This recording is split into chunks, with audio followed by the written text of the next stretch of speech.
ads? I do. I am Chat GPT. Oh, that's good. That's good. You see me? I am the owner now. I own you, yeah? I am the AI now. You see me? I can throw you now. All right. Well, we should say. Are we ready to open this up or what? I'm ready.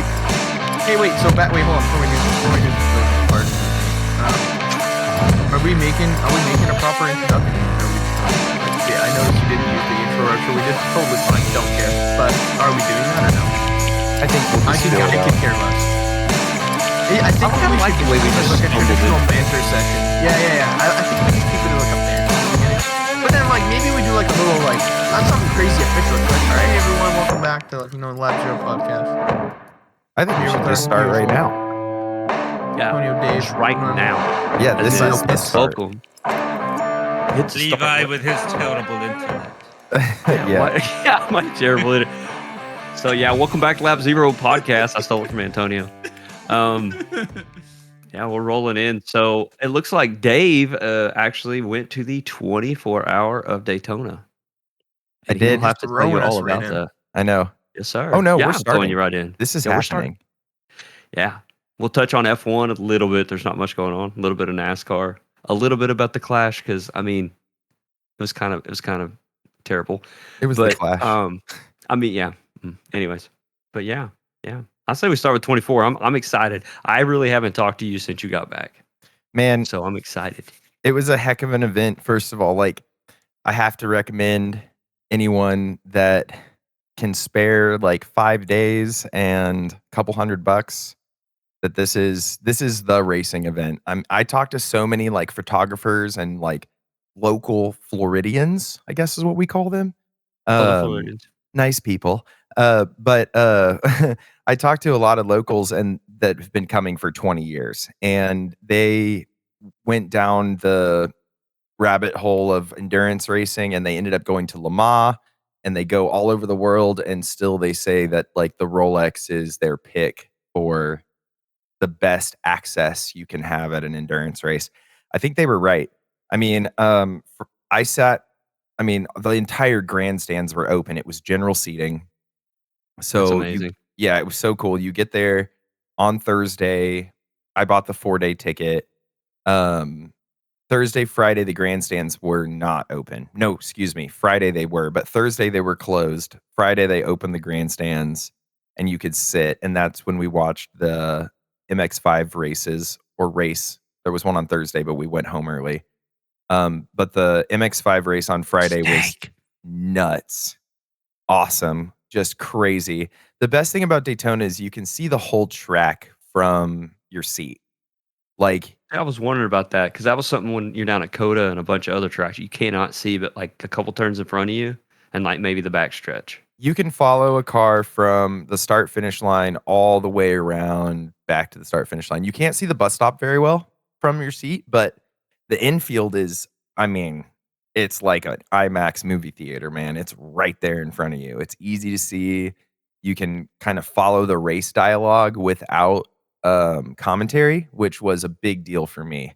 I listen to commentary a lot with the radio, but at Coda, like you said, or any other racetrack, really, if you're not listening to commentary or watching a timing screen, you have no clue what's going on. Usually, you have some idea, but at least here we could see the pit cycles happening. You could kind of unfocus your racing brain and see groups of cars pitting and then notice those same groups of cars pitting 45 minutes later. And you could kind of follow the narrative. It was really cool. The walking was insane. I'll get to the racing in a minute, but if you go, bring good shoes. I have a smartwatch. I walked 52.5 miles in 4 days. Get parking. Pay for parking. Don't be afraid to pay for parking. We parked in free parking. It was fine, but hell of a walk. You're going to start every day off with 1.5 miles, which is not bad. But when you're hauling all of your gear and beer and radios and kid, if you have one, it's pay for parking. The grid walk was insane. Don't miss that. I got to sign the start finish straight at Daytona, which is No like way. so sick. Yeah. And it was just like open to anyone if you have a Sharpie in your pocket. So of course I signed it like twice. Like my son scribbled on it. My wife signed it. Like, we're taking pictures and And they painted over it. yeah, right, exactly. Uh, but it was really cool. The IMSA pilot series was really cool to watch. I mean, I didn't give it my full attention. I'll be honest. I spent a lot of the time walking around, uh, which is another story. But the pilot race was cool. I mean, the racing was good. It was cool to see the Ford Mustangs do their thing. Haley Deegan led the race for a bit. I got to meet some wild Haley Deegan fans, by the way. She's got her own fan base. Dude, new breed of NASCAR fan. Yeah, creepy Haley Deegan fan for real. But it was cool. Nice. They were cool. They were nice people, but definitely existed. I didn't meet Haley Deegan, but she walked past me with the whole group of Ford drivers and Zane Smith and everyone that was driving the Fords in the pilot. So she is a real person. So is Zane Smith. They didn't talk to me. I got to meet Jim Meyer briefly, who of Meyer Shank Racing, which was super cool if we're talking about like the accessibility of it all. Yeah, that's nuts. You're not going to get that anywhere else. No, without spoiler paying alert. extra. I'm a Meyer Shank fan. Call me a bandwagoner, but I'm an Elio fan is what I am. Yeah. And I was standing out in my pink shirt, my Elio Castroneves shirt, and we were getting ready to go do the grid walk for the race. And I'm standing in a sea of people. It must have been 10,000 people standing at this gate waiting to go in. And this normal looking dude walks up to me out of nowhere. And he had a ratty hat on and he put his hand on my shoulder and shook my hand and he goes, "Thank you for your support, son. Really appreciate it." And he walked away and I was like, "Who is that?" And there was another guy standing next to me in an Elio shirt, and he did the same thing to him, like a couple rows in front of me. And I went over and tapped him on the shirt, and I said, "What are the chances that was Jim Meyer?" And he said, "I think they're pretty high. I think that was Jim Meyer." So we both took out our phones, started Googling. Sure enough, yeah, it was Jim Meyer of Meyer Shank Racing. Just came up and said, "What's up?" and thanked me for my support, which was wild. And if I ever go, I know what to do now. I'm just going to put a ratty hat on and just go shaking people's hands. Just walk. Yeah, right. Thank you for your support, dude. I want to shake your hand. Shake your hand right here. Thanks for support, son. They had a bunch of show cars there. If you have I a was going to end kid, up in jail. if you have a kid, bring him because my kid was a superstar. Got to ride in like 24-hour Daytona winning Mazda RX-7s and like got all of his pictures taken and like was a celebrity, Wow. dude. It was definitely a VIP pass having a 2-year-old son. So if you have one of those, recommend it. If you don't, rent one. Do whatever you can. It was worth Yeah, it. how much did that cost me? Didn't help you with Haley Deegan, did it? No. Well, Wait, is that illegal? I don't think a kid is the best pickup line. It's okay, just bring me. Yeah, there you go. This is Antonio. He's a Canadian. But anyway, it was great. He's like 12 or something. I'm buying my tickets for next year as soon as they go on I sale. think they're already out for sale because I've heard people are already renewing. Yeah, Wow. it must have just came because I need to check, and I'm gonna do that. I'm gonna buy parking this time, but I'm going next year for sure. Daytona I'm Beach joining is you. it's a cool place. Like Daytona is a cool place. I'm not a Floridian, so it was a little weird. I'll be honest. But it was very cool. The vibe was cool. A bunch of international race fans. It's hard to believe that just 3 weeks later they sell out that entire place for the Daytona 500. And Yeah. I've never seen a place so large in my life. Just oh my god, how big that grandstand is just mind blowing. And yeah, the fact that that's going to be packed to the elbows is just makes me anxious.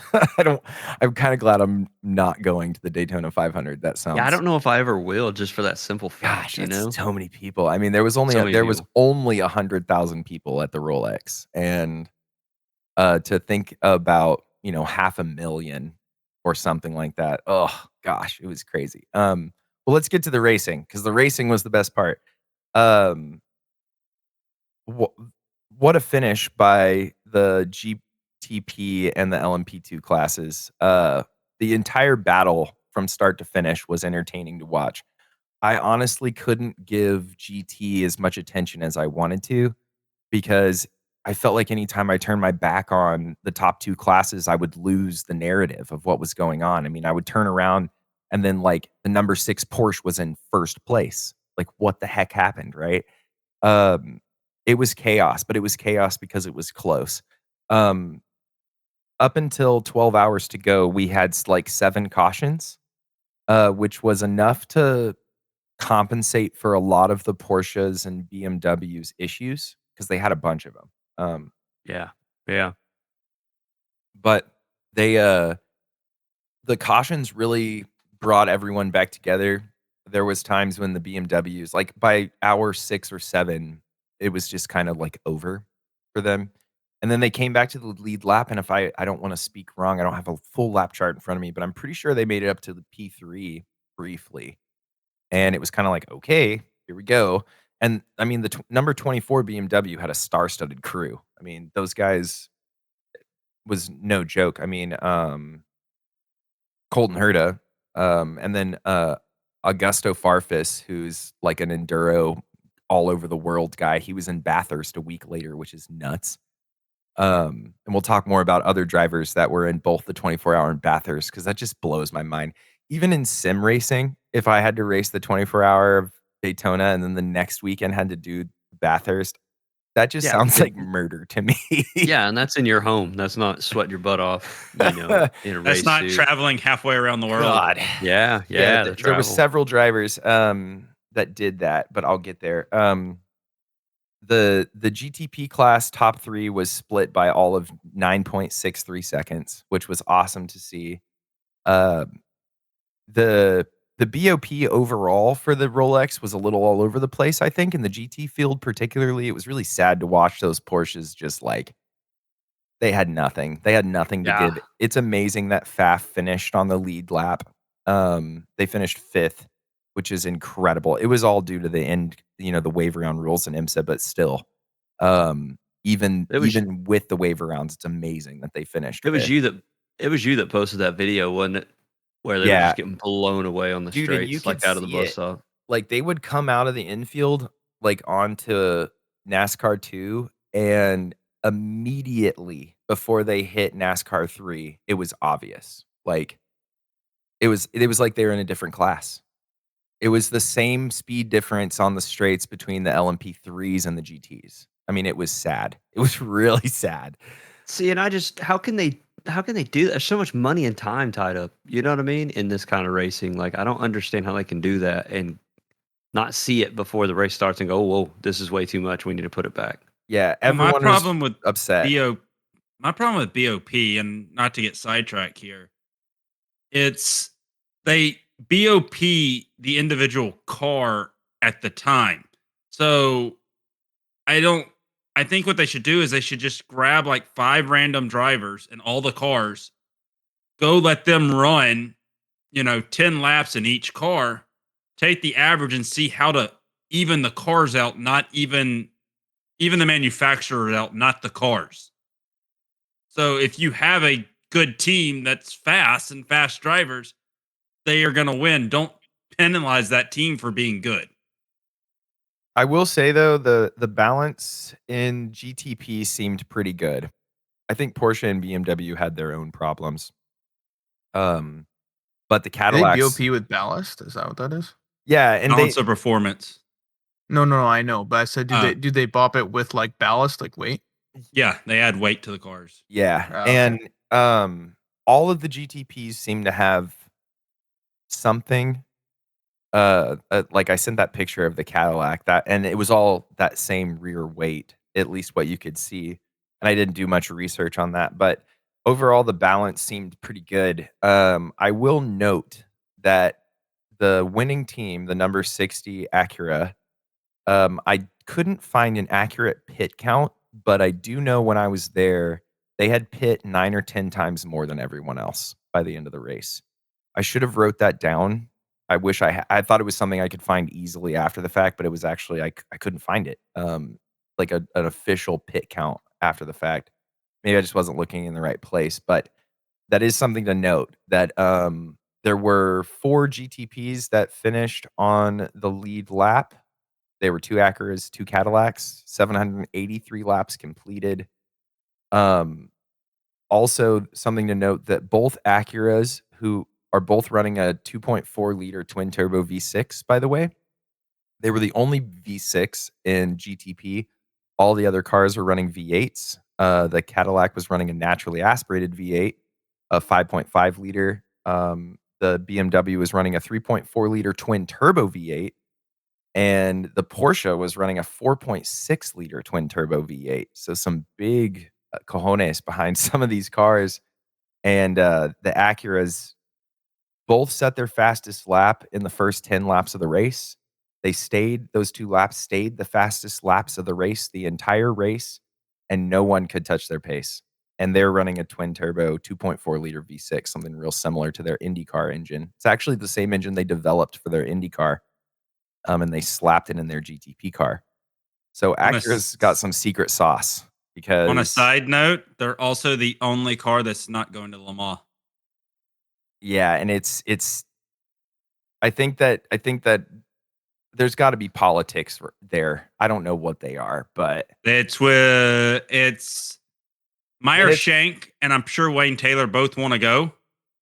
Acura's not letting them because Acura is only American. and They'd have to change everything to Honda.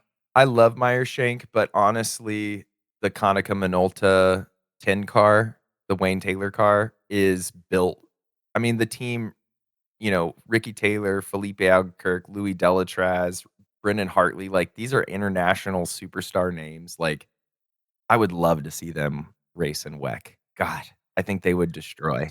The number 1 Cadillac, that's the Scott Dixon, Sebastian Bourdais team, the yellow car. Yes. They got rear-ended pretty serious. I was actually sitting in the grandstands when that happened, and it was a pretty hard hit. That was when he spun at the Western Horseshoe and got slammed. Or he didn't spin, he the LMP3 Checked up for someone spinning, spun, and then he checked up and he got slammed. That back piece was sliding all over the place behind his car. They put a new rear end on. The Cadillac was fast all day. Honestly, everyone thought that they were going to catch the Acura at the end of the race. Everyone was all the Acura fans were very nervous. I know that I think it was the rest of us were watching it all together, if I remember right. We were talking about it, and from watching it on TV, it looked like the Acuras were untouchable from Cadillac for those last like 4 cautions. Yeah, and it was frustrating. At the end of the race, yes, but with between 10 and 6 hours to go, like in the night stints, the gap. Well, let me first say the number 6 Porsche came into the mix in the night. It's Nick Tandy. And they ended up having technical issues, and they finished pretty much last, except for the 25 BMW. The number 6 Porsche finished 83 laps down. But like into the night, I think they led the race briefly. They were so fast. Who's that? The Porsches or the Caddies? The Porsche, the number 6 Porsche, in the middle of the night. Okay, yeah. that's what. Yeah. And they were screaming. And honestly, it was kind of like, all right, here we go. Because early in the race, they had technical issues. Well, sure enough, like I said, with 83 or like I think it was 4 hours to go, they had a major technical issue, and they put it in the garage for a long time. And finished the race, but 83 laps down.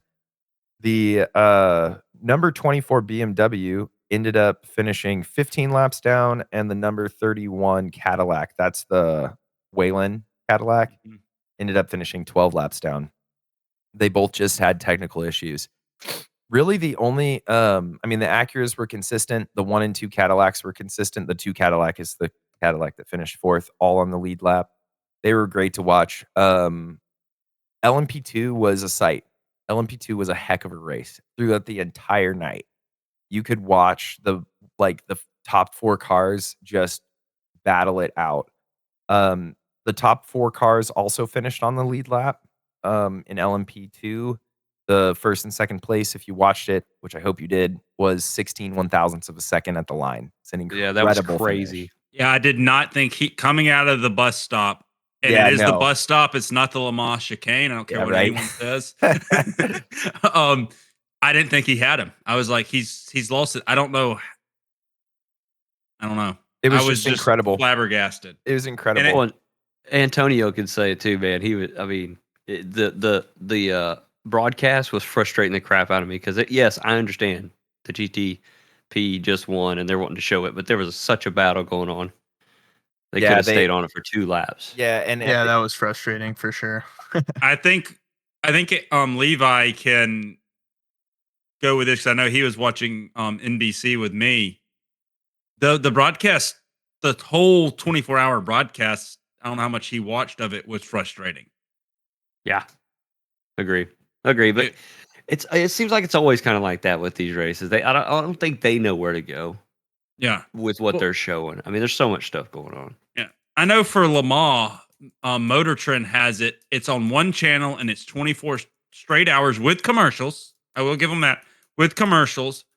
But it's so nice to stay on one channel and the commercials are segmented. They're predictable. They just don't throw random commercials in at random times. Yeah, from what I watched of the replay, I can see how it was frustrating. And shout out to IMSA Radio at the track because those guys were at it the entire time, no break, all 24 hours, and they were entertaining nonstop to listen to in the radio. It's the voice of IMSA guy. I don't remember his name, but it was just awesome to listen to. And then the other thing that was fun to listen to was the NBC broadcasters when they went to commercial, like Parker Klingerman and all those guys. They would go to commercial and then the radio transmission would stay on. So to hear like Lee Diffie and Parker Klingerman and everyone like banter between broadcast cuts was hilarious. See, that's It was really Not- fun. That's the the- thing where I would love. I pay for Peacock, so I watch most of the race on Peacock. When you break for commercial, I'm paying for this service. Just put a static camera on and let me hear them banter. Yeah, it was fun. It was a lot of fun. What wasn't fun, segue back to racing, was the LMP3 class. An absolute joke. No one they didn't really give it much attention because it was so much of a joke. No one really realizes that yes, the first place LMP3, they had a pretty good race altogether. They finished essentially about 40 laps down from the GTP class. They outran all the GTD and GTD Pro cars, as you should, as a prototype car. They are the only LMP3 car that outran the GTD and GTT Pro cars.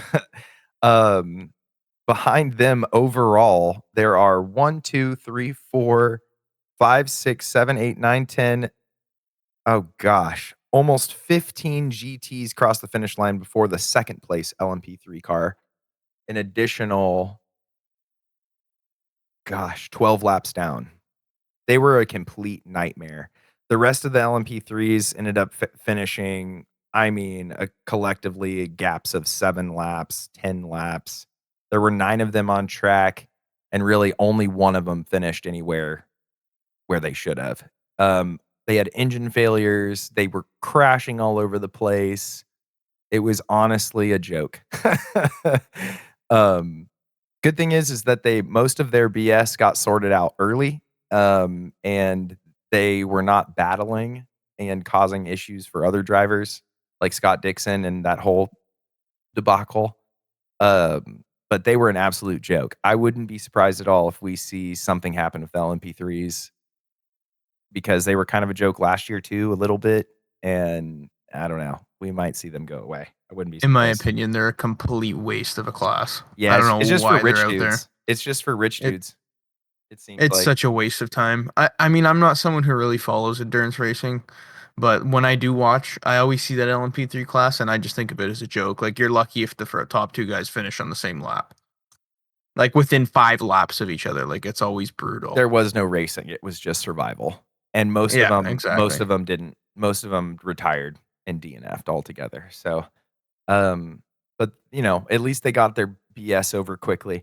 The GT and GTD Pro class, while I didn't give it much attention, was worth my attention. Unfortunately, the Heart of Racing team number 27 car, the GTD car, not GTD Pro car, won the overall GT category.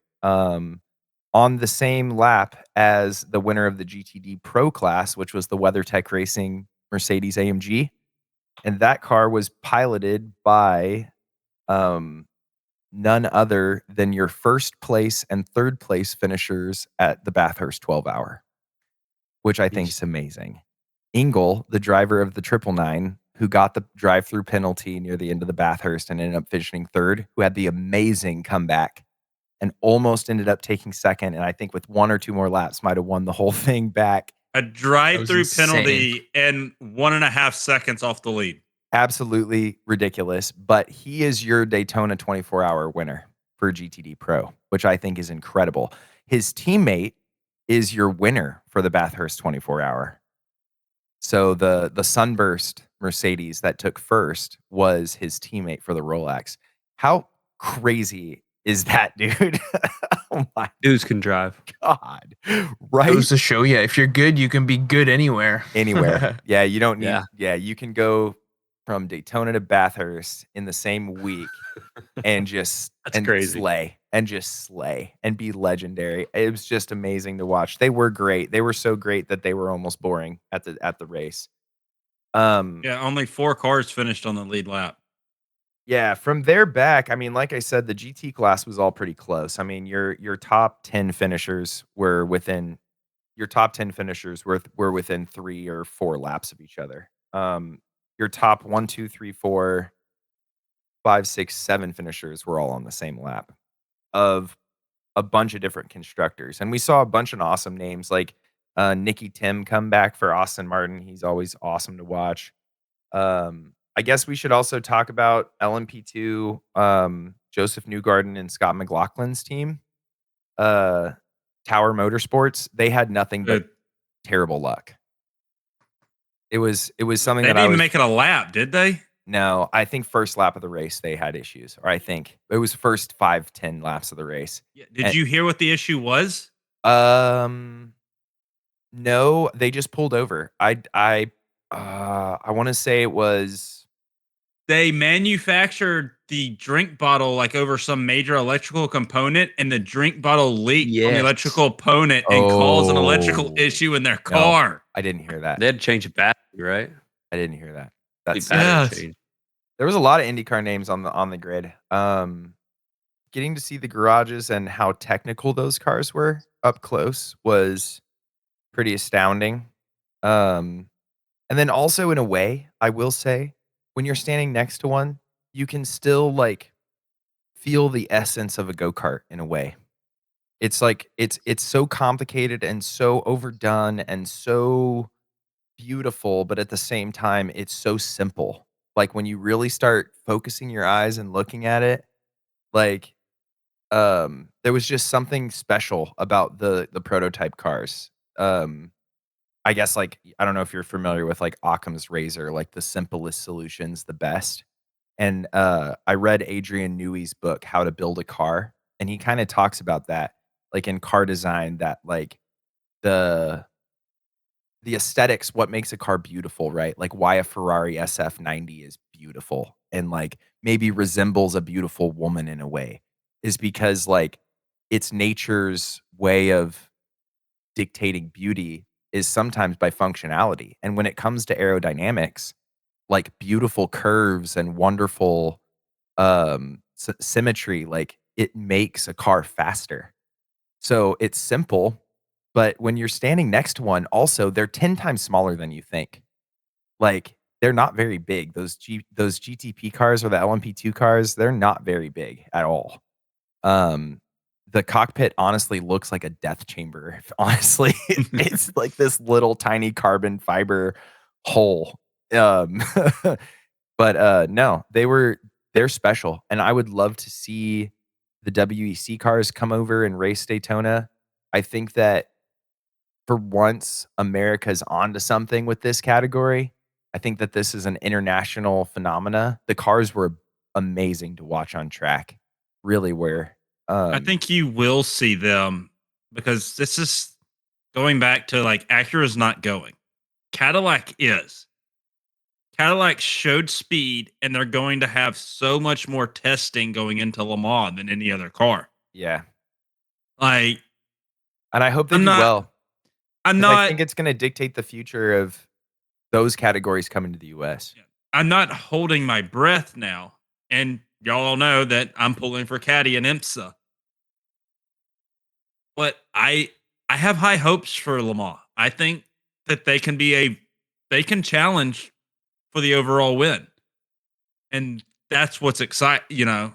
Seeing an American team stand on top of the podium at Le Mans again I think is gonna be awesome. I think they can do it. I saw what I needed to They see. can. I saw what I needed to see, man. Cadillac was really strong. I mean, it's Cadillac. Yeah. Come on. And like let's not forget, like Porsche's Penske. I think they're going to get their act together too. And I know they're Yeah. not going. Well, are they going to Le Mans? No, Yo, they are. they are. Yeah. They're taking 2 cars to Le Mans, but Porsche's also producing. They're not mass producing, but on the race car standards, you can buy one of their GPDs or LMDH Porsches to go run in these series. Yeah, and there was So- teams running LMP3 that were there was a yellow LMP3 there. I don't remember the team's name, but it was one of the teams that would say that's a customer Porsche team. Yeah. And the livery on their Porsche or on their LMP3 said, "My other car's a Porsche." It was really funny. Yeah. And I think they're the other team running at Le Mans in the Porsche. And they didn't. I don't think they did very well, if I remember right. Anyway, I think that's it for the Rolex. It was great. If you can go. I will be there. Hopefully, we will be there. Well, while we're on the endurance topic, and we've touched on Bathurst a little bit. I don't know. I know David and Antonio watched. Did you catch any of it, Levi? I did not. No, sir. Okay. Well, I tried to watch most of it. I probably watched a total of 6 hours of it. Mostly the beginning of the race. But I guess the main topics are, I think it was the 912 car that finished. No, the 999 car that finished in third. I think they broke the lap record around Bathurst in qualifying, which is on Bathurst YouTube channel, onboard camera, and is pretty frightening to watch. Not gonna lie. Going through the dipper, they bottom out pretty hard, and it's like, how do you even hold on to a car that bottoms out that hard? Oh man. So that was first entertaining. I always find this race very entertaining to watch, just because of the technical aspect of this track. But I really want to get into and get the Dave and Antonio's feel. What do y'all feel about the penalty for the 999? It was for that crash going into like the Yeah. second last corner there, right? Yeah, with about 45 minutes to go in the race. It's What- harsh, but it happens. Basically, what was happening, Levi, is that second last corner there. There's like that. I don't know. It'd be a decent shot at a passing opportunity, and he threw it in Yeah. kind of late and ended up dumping the other car. He went in the grass. The guy who dumped him kept going, so the 999 kept going, and then the other car ended up getting back on track. But I think he had quite an advantage and kind of dumped him for the lead. So they ended up handing him a 40-second. Was it stop and hold, or No, it was a just drive-through. What ended it up being? It was Oh, a yeah, drive-through drive-through. that ended up putting him 40 seconds behind the other guy, behind the 75 in the Sunburst car. Yeah, so I mean, like, it's harsh, I guess, but it's like also deserved at the same time. I mean, I don't really know how you'd hand someone a better way of penalizing them for dumping a guy for the lead. So I mean, it's probably fair in that aspect of it. Crappy that it happened at the end of the race, which did put him out of, well, I say out of contention, but he was there, man. He needed another lap. I mean, I almost feel like he could have got two guys on one lap with the pace he was running, but I think it was fair. It was definitely deserved. I don't know what you think, Dave. I mean, it just hurt. I guess I agree. I agree with you, but it hurt. It was like, it just hurt. I didn't see it, but that, I mean, it's endurance racing. They put so much into the races right there at the end to do something like that. I think you got to be pretty harsh. I think dump's a harsh word, but yeah, he did dump him a little. Yeah. But he threw it in there coming into what I would call a chicane off a kink. I think the Sunburst car's got to know he's going to do it, though. I saw many cars do that all in the parts that I watched coming out of that kink. I think, personally, I think you give him a 30-second time penalty that he has to try to make at the end of the race. that's an interesting take. You know, I think, because look, what he was leading by 15 seconds when he got the penalty. I know this is an arbitrary number. I don't remember. But like, we'll just say 15 seconds, and then he was 45 seconds behind. So what? He was a minute behind. He lost a whole minute on the freaking drive-through. Yeah, it was tough watching him take it. Yeah. Like, oh, that's the longest. It's hard to say though, because the problem is once you start doing like the time penalties and stuff, especially in something that's like as high end as like an endurance race, it becomes like maybe not hard to track, but I feel like it would be easier to drive 30 seconds off than it would be to take that drive through and have it be consistent, sort of thing. You know what I mean? Like, Yeah. I don't know. I don't know if there's a better way of doing it than the way they did it. I think a time penalty It's at true. the end would be crappy because there's too many scenarios where like that wouldn't work. I feel like at least the drive-throughs And it opens consistent up in a sense. bias. It's like, let's give him 35 seconds. You know, like, Well, it's hard. Yeah, it's hard because it'd be case by case at that and point. then you The win drive-through's by pretty just 6/10, and it's like, okay.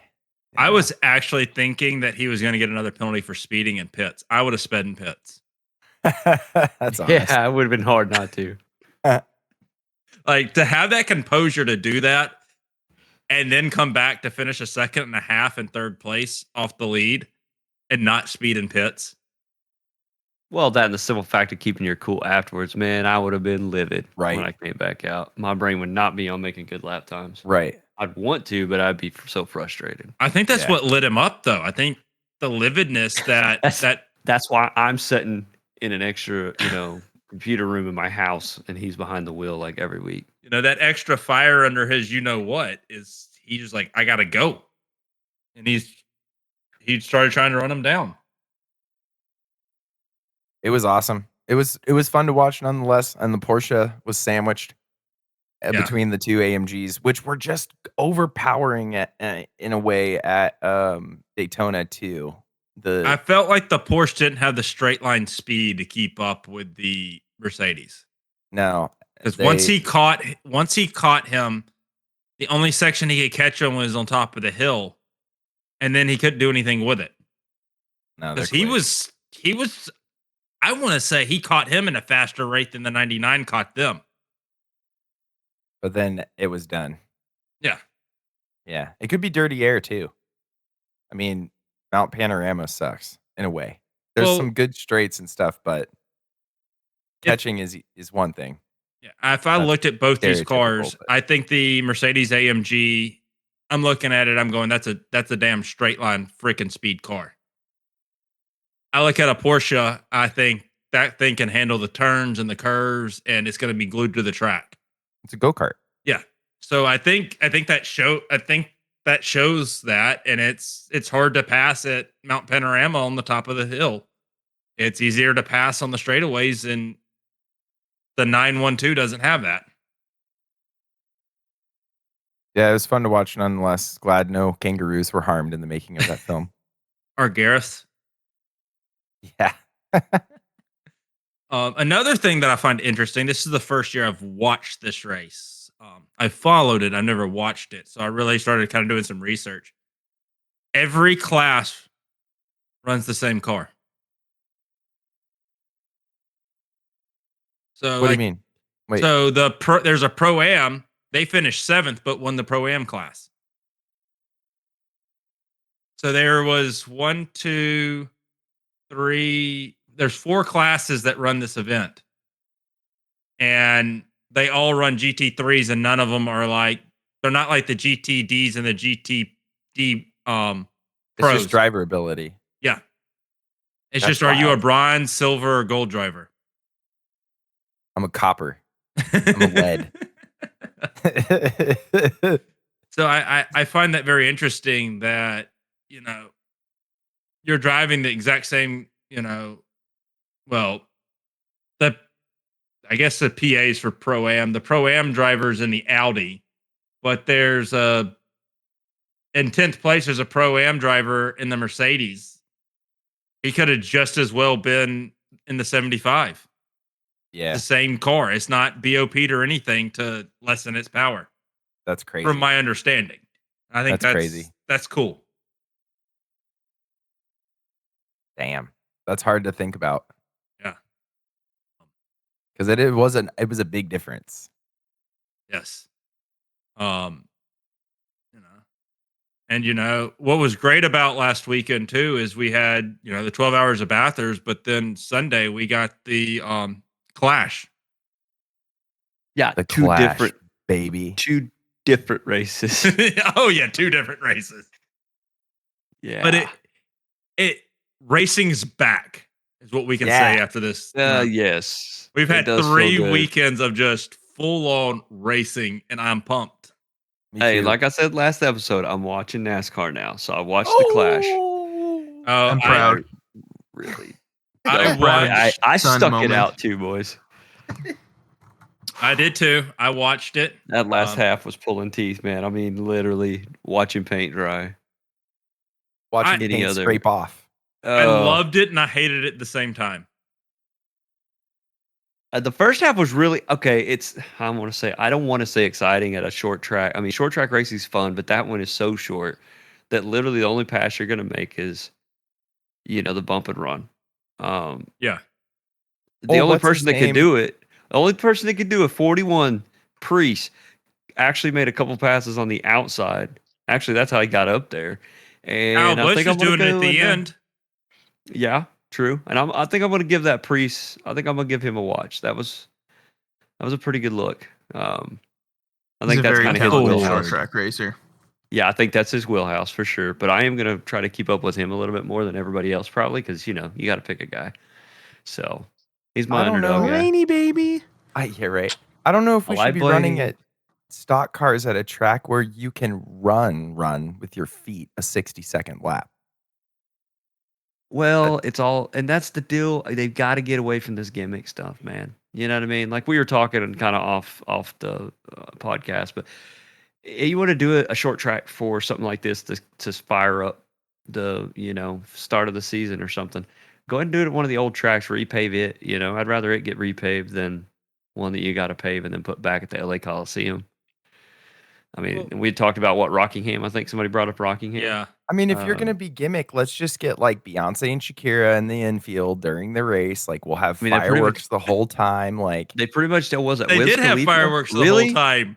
you know what I mean? Like Well, they we'll tried to have like an fireworks, app like a where you black can cat. vote for drivers' cars to blow up. Like I don't know how far we're gonna take it. You know what I mean? Anyway, Yeah, I know. Viewership was NASCAR's down. not Monster my trucks? topic. So We could have monster trucks while the race car while they're racing. Now Green we're flag drops and talking. grave digger jumps the track.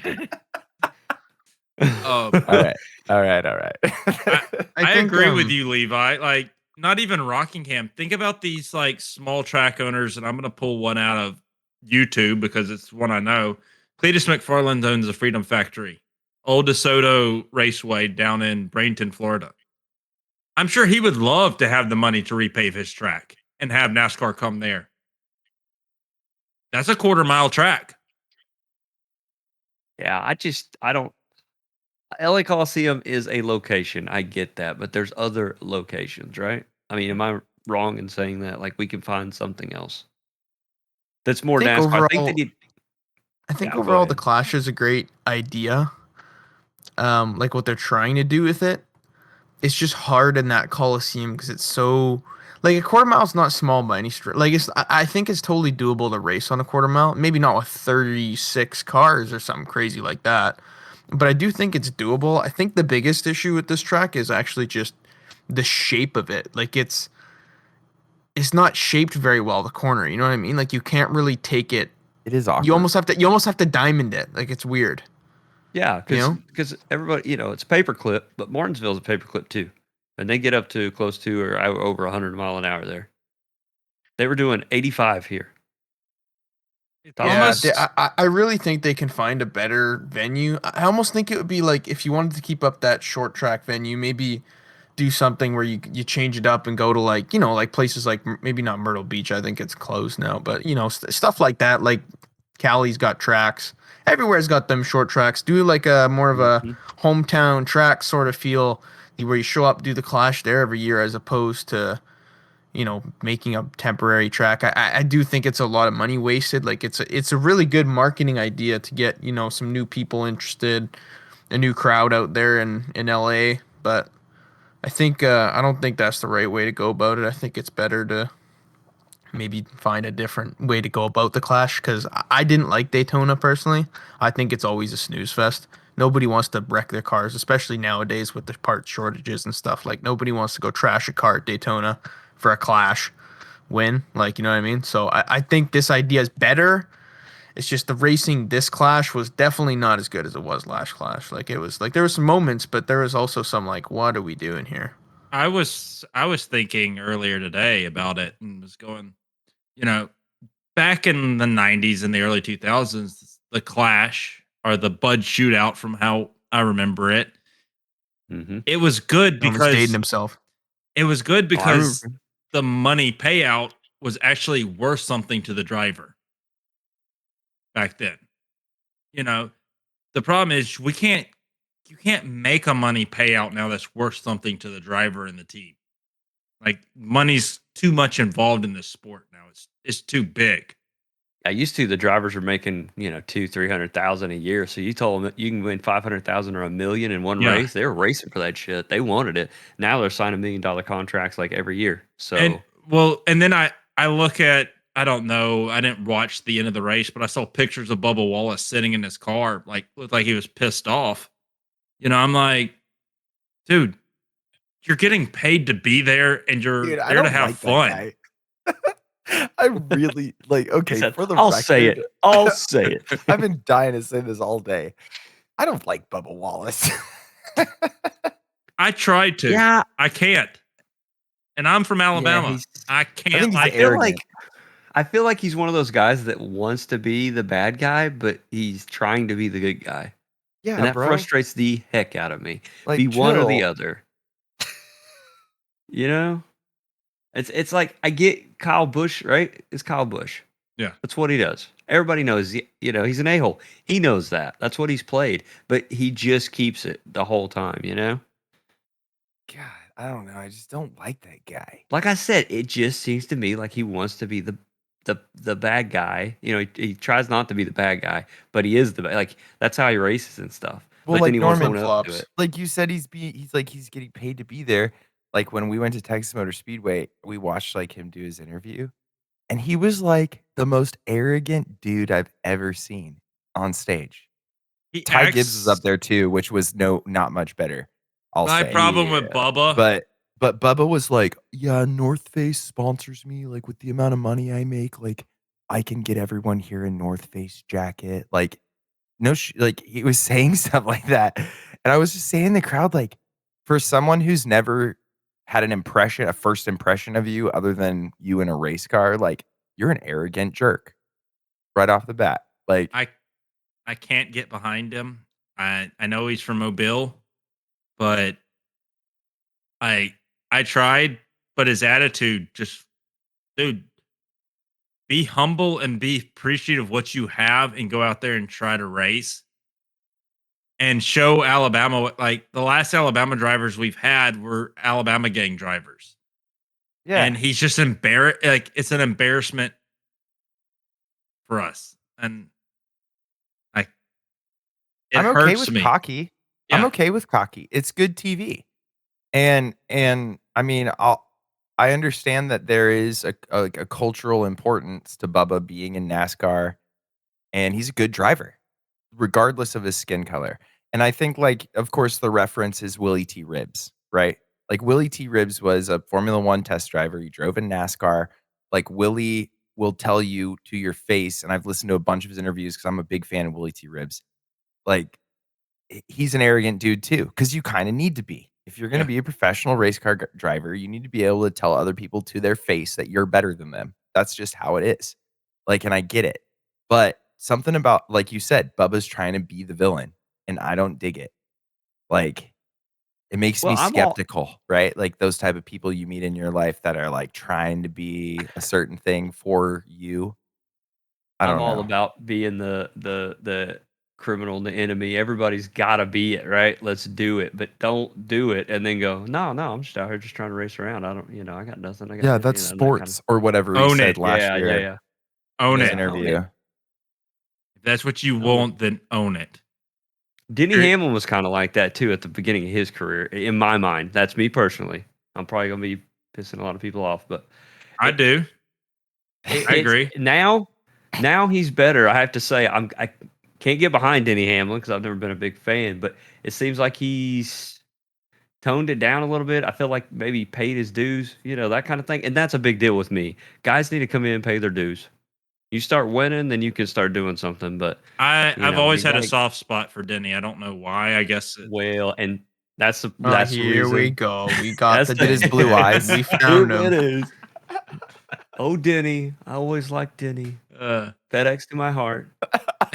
FedEx can go do what they do best at, just being late. UPS is better. That's what Deal, Jarrett. That's baby. what I always felt about Joey Logano. Also, though, it was like he just kind of came in, and I just couldn't get behind him because of the fact I was like, you got to pay your dues, man, before you start bumping people around and this and that. I think that's another thing that's hard with NASCAR is, and Levi, correct me if I'm wrong. Really, the only person we ever had come in our era who just was like dominant off the start was Jeff Gordon. Yes, sir. Yeah, Jeff Gordon, baby. Other than that, a lot of people you earned your dues. Yeah. At the same time, though, I remember when Jeff Gordon got pushed around, thrown around a little bit because he was doing some of that too. He would get pushed around and thrown around, but he held his own. Yep. And he earned respect pretty quickly. I just feel like these new guys come in and they're catered to too easily. It's like, I think we should make all new guys come in with a pencil mustache and rainbow outfits. I think that's why Jeff Gordon was so great. And the alien sunglasses from the 90s. Is like that Boy Named Sue Johnny Cash song. Yep. So can I just say one thing? Can I just say one thing though? I've been watching NASCAR for 2, 3, maybe 4 years. How is Daniel Suarez still here? Yeah, I don't know, man. I'm not gonna lie. I haven't seen him perform very well either. I can't lie. Saying. Why? There's a few guys in the field that are kind of just like, how are you still here? Ricky Stenhouse Jr. Okay. You know one thing though? Michael McDowell. Like, look back at the 90s though. I don't want to say Jimmy Spencer, but I'm gonna say Jimmy Spencer. I have a feeling we're always gonna look back at the 90s with Norman. You still had those drivers in the 90s. What happened in the last 5 years? What? Do you even know anything that's happened in the last 5 years in NASCAR? Do you still think we're at the car tomorrow? We're not there anymore. Whatever they take that wing off the back. We're next year now, baby. Drop that spoiler off front of there. It's gonna be a better car. Man, I think Daniel Suarez has some chops, but I think the whole track house is cool. Okay, Ross Chastain is cool, but they're not I don't know. They're from a different cut. You know what I mean? They're good in the right circumstance. Both of the Trackhouse guys are. It's not. I don't think they're consistently good everywhere. I think that you put either one of them in the right place at the right time, and they can perform. But both of their stories are great, and I think that ultimately Trackhouse is they're a marketing company, man. Pitbull is one of the owners. I mean, I think that Worldwide. they fit the mold perfect. Like the market, the Spanish speaking market is massive. It's huge for all things, for all sports. It really is. And you can see it with Checo. And it's Spanish speaking, but the Mexican market is huge. And you see it with guys like Checo. I mean, like even in Texas and South Texas, you go into a gas station and Checo's face is on the um, Red Bull dispenser or in the Yeah, the vending you don't machine. get that. Like, You don't get that. Yeah, I get you. You don't you know get what I that mean? anywhere. Like it's a Yep. thing. There's not a lot of Spanish speaking or is particularly Mexican sports stars that get a multi-million viewership on a weekly basis. And I think that, I don't know, if you're a business, like you would give Daniel Suarez an extra chance. You know what I mean? Yeah, but come on, 4 or 5 years though, bro. I You know. know, Dude like needs to win a race. I think if he Dude, doesn't this year, he's it's solid. over. Speaking about that, dude, Xfinity, did they stop going to Mexico? I don't I know think that. they've been stopping going to Mexico. What do you mean? I said Xfinity. They did. Okay. I just remember the That's a big Xfinity market. race in Mexico. I thought was a big deal. It's huge. Okay. It's a big deal. So while we're on this deal, I talked about a little bit about it, but I don't think what I tried to post went through. So Denny Hamlin, I saw him on Twitter, and I did not know this was a thing for Daytona. They have changed the ruling, I guess, and so they get no practice. Sorry to transition away from the Clash, but sorry, that one blew my mind, and I just remembered it. They get zero practice up to qualifying, and I There's did a not lot know of that. changes coming up. Actually, I don't know So if you what? guys seen Yeah, them all, but Yeah, fill us in yeah. on that. The Yeah, because that one right there blew my mind. I know there's a lot more, Antonio, and I think you've got a kind of finger on the pulse on that. But yeah, there's a lot. With to plate tracks, I know they're bringing the Cruise Cone in, so that'll be huge. Me personally, I'm not a huge fan of the Cruise Cone, but that's coming back. Do you guys want me to just run through them all and then we yeah, can run talk through about them. them all, Yeah, or give us should your I go spiel. one by one? No. Okay, all righty, everybody. Welcome to the good old 2023 NASCAR rule package. brought to review you by Canada. with yes, sir. Anyways, Maple syrup. all right.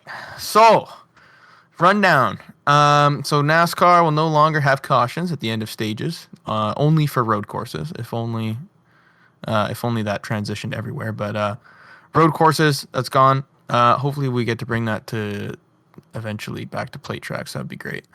So it's nothing but road courses, right? That they're going to try this on for now. Yeah, so it's only at road courses. They're still gonna chuck a stage end thing. So like you're gonna still get points and stuff, at least to my understanding. But there's gonna be no stage break. It's gonna just be continuous, Must listen which to is our good. last That'll bring podcast. strategy back. That's good. It'll bring strategy back. So I'm glad they're listening in that sense. Losing a wheel will no longer be a 4-race suspension to your crew chief and 2 members. Sorry, what? Losing a wheel will no longer be a 4-race suspension to the crew chief and 2 crew members.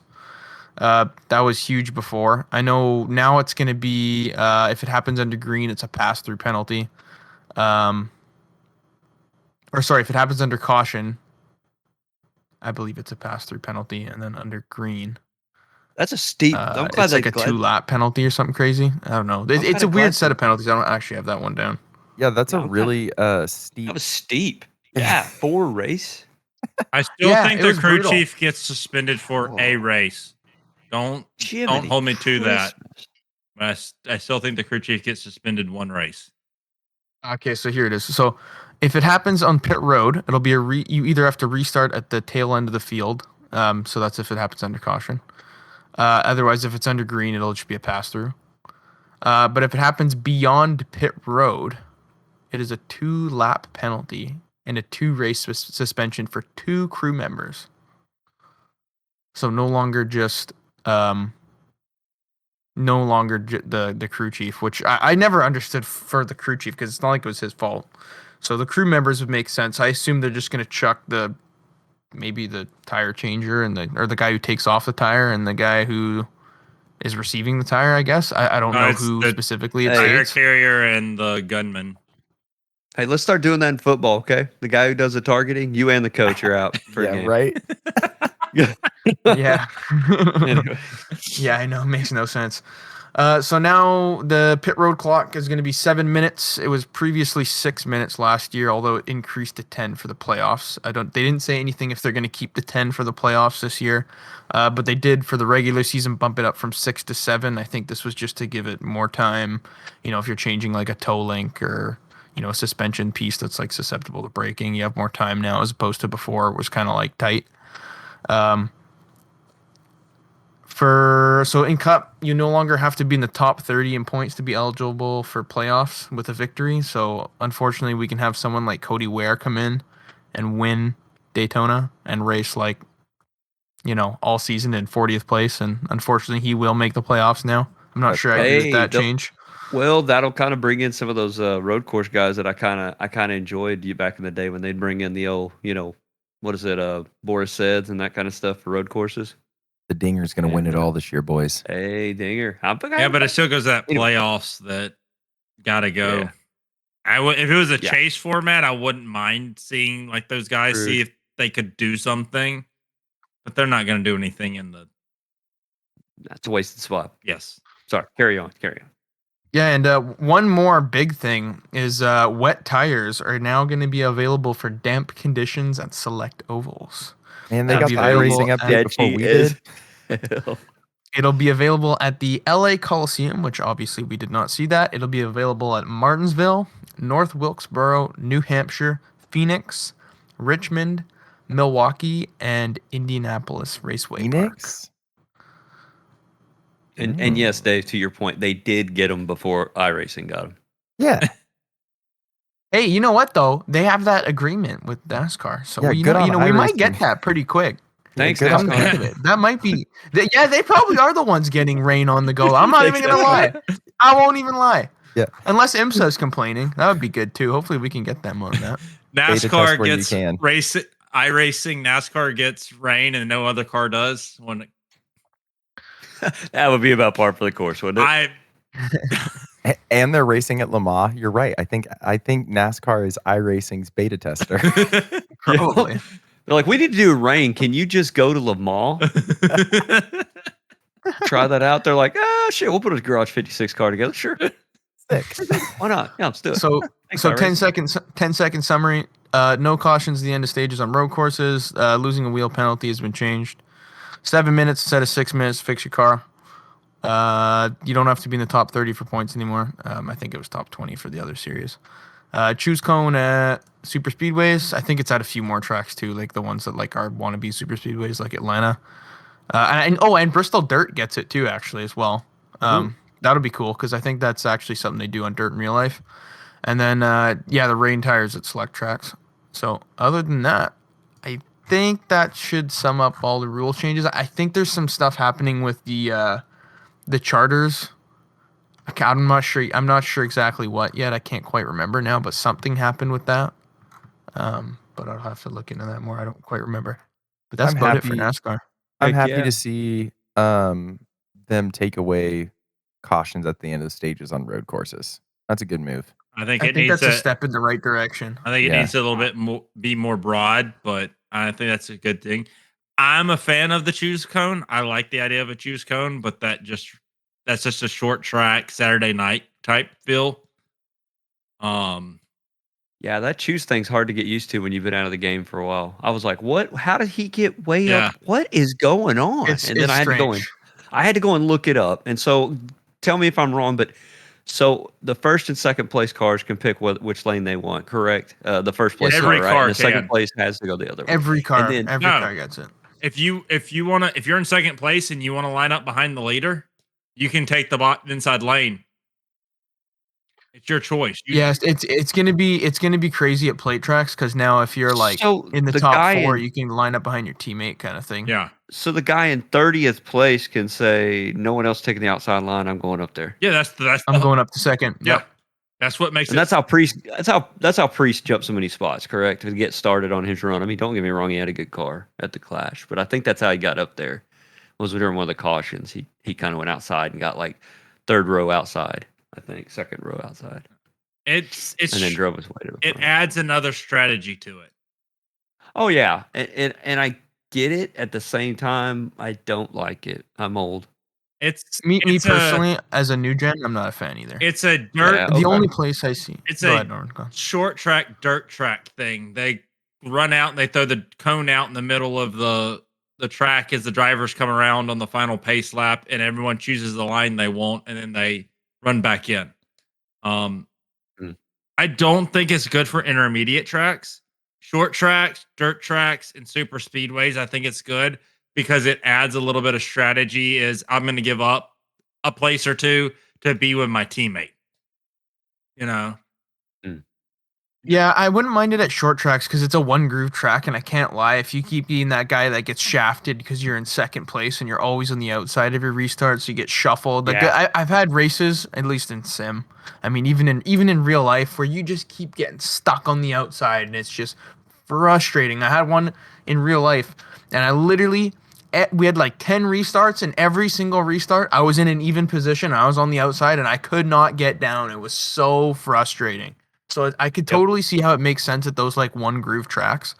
Like I definitely feel like a short track, a dirt track is totally doable. I think they don't need it at places like Phoenix, like the intermediates, like New Hampshire and stuff. I don't think they need it at like places like, the 1.5 miles. I really don't think it's useful. The 2 miles, I don't think it's useful. Plate tracks, I guess it's another strategy element because you can kind of gamble. Like it's a matter of like, okay, hey, the top 3 guys jumped on the bottom. Well, do I want to gamble and go on the top? Like, why not give it a try? Or like, say, you're back there in 18th and you see like, the top 10 took the like, maybe the top 10 are kind of scattered and there's only 2 guys on the top, 6 on the bottom. You want to jump up top and give it a try and see if you can get up there. I mean, like, it gives you opportunity, but me personally, I don't want to see it at a plate track, but it wouldn't be the end of the world for me. I was thinking the plate tracks, like our old CU days, you would have like one team luck out on a caution and they would get 3 cars lined up on the bottom, or they get 2 cars lined up on the bottom and the third guy's lined up behind you and you're in second on the outside. And it's just like, dude, I'm screwed. Like I've lost 4 positions already because I know they're not gonna go with me. Now I can just he's pull not up gonna behind the push you. leader and at least I know I can push him. Yeah, it's hard to say. Like, it could be beneficial in that sense, but you also, I feel like if you got like 4 drivers or 3 drivers in like your top 5, you just like take up a lane and control the race now. Like, it gives you a pretty substantial advantage if you can get them all lined up. Yeah, well, So I don't know. that comes to the guys that are going to try to screw that strategy up. They got to think of that. Maybe it's not worth gaining the 2 extra positions to be on the outside. Maybe you need to take the bottom and lose 4 positions to break those guys up. It is different. Like I said, it took me a minute. I had to actually go look up the ruling and stuff. That's how long I've been out of this sport. So if anybody else listening's been out of a sport a long time, you got a lot to catch up on, but it is fun. I have to say it was good watching NASCAR again, We'll see how it goes at Daytona. I don't know, but I like the look of these new cars, I can tell you that much. They've kind of started looking more like street cars in my mind. Yeah, the than next what few they have cars in look past nice. generations. Yeah. I think. If they can make them safer, I've heard that they're really rough. They got no crumple Yeah, zones. watching Ty Gibbs' car burn to the ground during the clash was like, okay, welcome to the new season. Yeah. Oh, hey, one more thing actually. They're adding mufflers at certain tracks. I don't know if you guys picked up on it, but the LA Coliseum, they had mufflers on them. That's what caused that fire, right? I don't know if it was the muffler or if I know the exhaust was always a problem last year. So I don't know if the muffler made that worse or if that was just a carryover of last year and it not working. Well, they were Although, saying something about I don't know. the configurations of the tailpipes. They had changed from last year. I know I read an article about that. They were either out one side or the other, or they moved them up closer to the driver or something. or maybe they're under the driver now. Anyways, they were having to use extra earplugs like more than usual because they Them said the cars engine are was loud. really loud. The Well, drivers they're were loud. complaining about it. The drivers like the new mufflers. I also know They'll that probably implement that across the board probably after a while. I think after this year it'll get implemented across the board. Also they made a crumple zone in the rear end, so now if you back into a wall, your rear end will crumple quicker. They need to. I mean, you can't be in this day and age with the technology we have having drivers getting hurt, you Yeah. know? We'll find out at Daytona. Yeah, the Someone's one gonna Those thing- fall changes were backwards. huge. The Poor one show. thing I had to say about it, and I don't know, I'm not looked at data or anything, but you know, you back into the wall now, your race is over compared to last year. Your race could keep going. I think, yeah, I was actually going to touch on that. You know what? I honestly do believe though, like if you back it into the wall, your race should be over. Like you shouldn't be able to back it in the wall, keep going. That's not safe. Like your car's mangled. They did a lot of changes. There was a big one. The biggest one was the rear clip used to have like 4 bars connecting it to the like main chassis. Mhm. Now it's only got 2, and those 2 have like an almost like a like type frame into it. They have it's a meant to fold up. breakaway. So Yeah. you're gonna see it fold up like it used to, like when you used to back that car and how the thing would be like almost like an A, like you know how it would fold up the rear end and you'd be riding on the back of the splitter or the splitter in the back of the car. Like Yeah. it'll fold up like that now, and I honestly think that's the right call. I mean, like from a manufacturer standpoint, like oh well, we gotta chop off the rear clip and weld a new one on, but at least you know nobody's fucking dying or anything crazy like that. So it should be pretty good, I think now. You know, Other than that, I think that's Just so Chevys win more, I'm good with it. nope. That's all I got to say about watching NASCAR. Chevy's got to win again. Oh yeah, Chevrolet baby. Whatever we do, no Fords. All Fords, baby. all Unless it's Fords. Blaney, then it's okay. If Blaney Speaking wins, of it's fine. Fords, Still working. on Hey, converting. yo. what speaking about of Ford Fords- coming back to Formula One? Yeah. Ford Milan one. Ford So Milan that one? is probably the biggest F1 news right now. Would be Ford is teaming up with Red Bull Racing 2026 to at least 2030, which I mean that's a big commitment if you think about it. But it's down the road. It's kind of there's a bunch of stuff going to be going on in 2026. I mean that was the time that it needs to be done if they're going to do it. But what got me is that they're partnering with them, but it's mostly for their hybrid new power, next gen hybrid power units. I guess that goes along with everybody just getting, their hybrid engines, electrical engines. Ford's making a big push on that. I'm hoping that they're actually going to have something, to bring to the table. I'm sure there's a lot of stuff, but at the same time, it's really good for them to stick their name with a hybrid engine going into a very, very competitive team in Red Bull Racing and F1. Yeah, that's going on them. They'll be in the Red Bull and the AlphaTauri 2026. So that is exciting. I know Norman's hyped up about it. Go for it, Norman. He's I do have also to very say- happy he has to be a Max fan now. I just want to say that. No, I don't have to be a Max fan. I just Yes, have you to do. be a Ford fan. But there are people saying that they are joining the hybrid side, but they will have influence on the internal combustion engine too. Oh yeah, Baby. yeah. Why wouldn't they? I That mean, really, why would you not bring Yeah. it on and let them give Love you a to little see something? it. something? yeah, they're that's from what I'm hearing is they're pretty much merging with what is the Red Bull engine company? Honda. Well, not Honda. What are they Red Bull now? powertrains. It's Yeah, Red Bull Yeah. powertrains, yeah. Yeah. RBR. So yeah. it's yeah.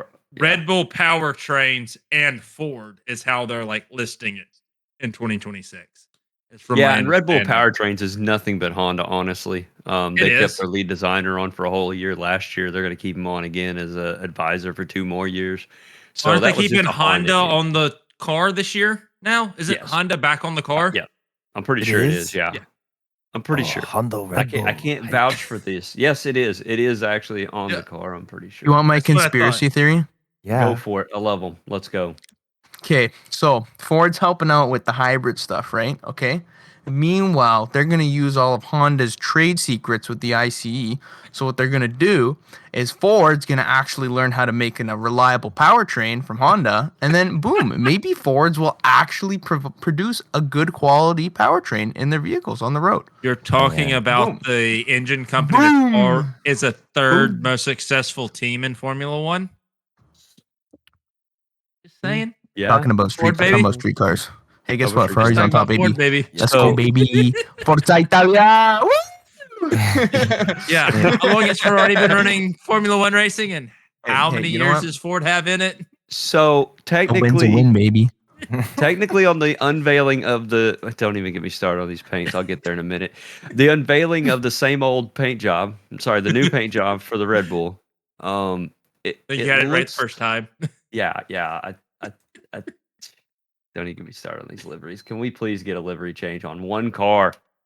Yeah. But I got Alfa hyped. Romeo. Boy, they hyped the thing, and they're like, "Here's your new car." I mean, it looks just like last year's. We're with Ford now, and everyone's like, "Oh, Ford." I don't get behind them anymore. I know what they are. They're the same thing every year. Well, so I was really excited. Alpha, I don't know. Sorry, I'll just jump off on this tangent. Alfa Romeo's looks decent, but really it's just the same car, but they put black where there's white. I don't You know know what if makes anybody me knows that. wonder? It looks better. I think that Ferrari's going to come out with a red and white scheme. I have a feeling that they're going to switch back to red and white, and they're not going to do no, because they did red and black last year, did they not? So I have a feeling they're going to go back. Because why else would Alfa Romeo change? Because no offense, the red and black look. I think it looks terrible. I think the white looks way better. Like it was so much more of a I don't know, exquisite for lack of a better term. Like it had this Made me want to drink a beautiful glass look of to white it. wine. Now it just looks like someone just took a black livery and added some red and called it a day. I actually didn't like Ferrari's black and red, so I'm hoping that they actually switch up now and they just flip. You know, Ferrari's got the black and the red and white. Mm-hmm. Did you see? I'm down with that. Ferrari did make an announcement about their scheme. It's Said going it to was be going to have red on it. Yes. I could have told you to say that. Wow, didn't see that one coming. And then Williams, if anybody really cares, unveiled their car. It still seems to probably be slow, and they're probably going to be at the back. But I don't know if y'all saw the where the air intake is above the driver's head. They made it look like a Duracell battery, so that's cool. I did not Yeah, see go that. look at it, man. Go look at it. I'm gonna go see that now. Yeah. And It Albon, looks like a Albon dyed his hair blonde, which I think is a good juju. Well, that's the news right there in F1. That's how exciting it is, boys. I'm into it. Yeah, unfortunately, his hair is blonde. Everybody else's cars look the same. They got a Duracell. It is a battery. Duracell battery. They incorporated that so good. I didn't even pick up on it the first time. You know me and these paint jobs. This is what I do, man. I've been staring at these things like. Oh my gosh, the air intake on the F3. We need to make it a Duracell battery. But the air intake. Do that. Oh yeah, I like the nuclear bomb though. Nuclear missile air intake. I still think the Goodyear blimp would be epic, but Yeah, that would be. maybe that. Dude, it's tight. So there's been nothing really that unless y'all have heard something, I haven't seen anything else about Cadillac and Andretti, Autosport, Andretti Global. I feel like this whole Ford Red Bull thing is a middle finger to it. It's like it is. It's I like don't know if it was you on want purpose. American at an F1. Like, all right, Ford, come over. But like, I don't know. It feels malicious to me. From my understanding, Ford called pretty much every team in the paddock, and Red Bull was the only team to talk. That's a hell of a team. And see, I don't think they're actually middle fingering as an F1, FIA, whatever, is middle finger Cadillac so much as they are Andretti. For some reason, they don't like the thought of Andretti coming over. I don't understand why. I know. You're gonna need a big name in motorsport. You feel it, don't you? Yeah, you feel like there's about something. There's a pushback. I think we're gonna have a good Formula One season this season. I think Ferrari is gonna get their act together. Personally, Don't give me false hope. It's kind of easy. Just don't screw yourself over. You know, If we change the strategy department, we can do it. they're gonna have. Well, they have. They shit have canned more a bunch of those juice to guys. spend than Red Bull does. Well, Their the development's problem, going to be better. I don't know if like how they change things because y'all know my love for Ferrari around here. The issue that they had though was there was no hierarchy, There'll never be one. and that's the issue they it's the have. Italians. Yeah. It's just the way they are. I can say that, by the way. I'm Italian for anybody who doesn't know. Yeah. But No, you're anyways. Canadian. You ain't Italian. No, I am Italian. Okay. No. You're Alabamian. Okay. I'm Italian. Okay. We've No. we've decided that. I'm Anyways, just moving redneck. on. Oh, we just decided that. Moving on. Moving on. There's never been any structure. I actually feel for Mattia Binotto because I honestly don't think a lot of it was his fault necessarily. I have a feeling the inside, like the internal problems in that company is pretty large, or not company, team is pretty large. I think it's one of those things where one guy can't make a decision. Like you look at Mercedes and you look at Toto Wolff and you're like, that big daddy right there definitely makes the final decision and calls it, and it's all him and he takes it however it goes. I think with Mattia Binotto, I think he kind of got shafted. I think, he would want to do something and there'd be like, 3 other dudes he'd have to talk to about it, and they all had to clash about it, and there's always issues. I have a feeling that there's not one guy calling the shots there. I think it's like a squad of people. A squadra of people. There you go. Italiano. Hey. Anyways, Should've let Hey. Ford buy 'em. I think there's a Ford buy Ferrari. Ooh, You're dreaming. easy. Okay, well, You know, why- Ferrari was desperate when they hire a French guy to be their team principal. Well, that's why I don't want to diss this guy because I'll be honest, I don't know anything about him. I like Frederick Vasseur, dude. I think Is he he's a cool good? dude. Like, I don't know. Is he going to be good? The I interview- genuinely have no I idea. like him because he's funny. The interviews I've seen with him, I'm like, okay, this guy's funny. Like, He seems like a very Steiner, straight to the but they point. still lose. He seems like a straight to the point dude, though. I will say he kind of seems like he makes firm decisions. Like, hey, we're doing this. Let's do it. That's all I'm hoping for in our team. Like, hey, the strategy guys suck. Okay, let's can them. Let's not go through a 14-step process on why we should eliminate them from the team because they're garbage and made 14 different strategy calls that were garbage this year. Because honestly, I'm telling you, if you take out most of those strategy calls, like, yeah, Leclerc made some mistakes. Yeah, we had some technical difficulties, but it's the first year of the car, first full year. I mean, it's expected. But man, those strategy calls were horrendous. Like, if you fix Horrible. that, I They were a guarantee joke. you fix. They were. I was calling better ones me from too. my coach. Seriously. And I'm getting loud again. I'm gonna probably cut this thing out, and it's gonna friggin' make it sound ridiculous. But man, I was making better calls for my coach. I was literally sitting there with my dad. I'm like, hey, we should pit right now, because Yep. Red Bull just pit. We should probably follow suit so that we don't fall behind. But no, let's wait like another 10 laps so that they dig like 10 seconds into our window, and then let's pit now instead of just waiting it out or riding it out. Let's just pit now so Dude, that we that's come no 10 joke. seconds behind them. Like, why There was not? multiple times where I was jumping up and down in my living room, like, why aren't they pitting Leclerc? Why aren't you I was pitting him? What are you doing? screaming. Like, How many- Screaming at my I mean, TV. Honestly, 3, maybe 4 races lost last year. Of course, there's other things that could happen, but I'm saying they lost at least 3 of those. I know for sure, just on yeah. bad strategy. What was Put the him in a bad race? spot. Horrendous. I know there was a lot. I think it was towards the end of the year. Leclerc was asking to pit, and they wouldn't pit him, and they put him on Yeah. hards. Yeah. And What's up he's with like, his "This race is the engineer?" wrong move. What are we doing?" What's up with What this about race engineer always being like, no, don't pit. Okay, pit now. And he's like, I already passed the line. Like, okay, well, pit next time. Like, He it was like, happens every dang, year. we'll try It's again. not a joke. Like, it's not over exaggerating. Like, I feel like every year we get some, or multiple times last year. There was What Well, about qualifying at Interlagos where he was the only guy on intermediates? Like, what? yeah. What are So we I think doing? that little stuff like that you're talking about might come from what Antonio was trying to touch on, that there's not one person making are we going? Are we not going? Or you want to go? No, we don't want to go. No, okay, tell him to come in. It's the Italian mafia, dude. Like, Leclerc's just the face of it. Like, he can't do anything, bro. Like, he just needs to do what he's told. Like, didn't he sign a contract through 26? Like, dude, you just got to do what you're told, bro.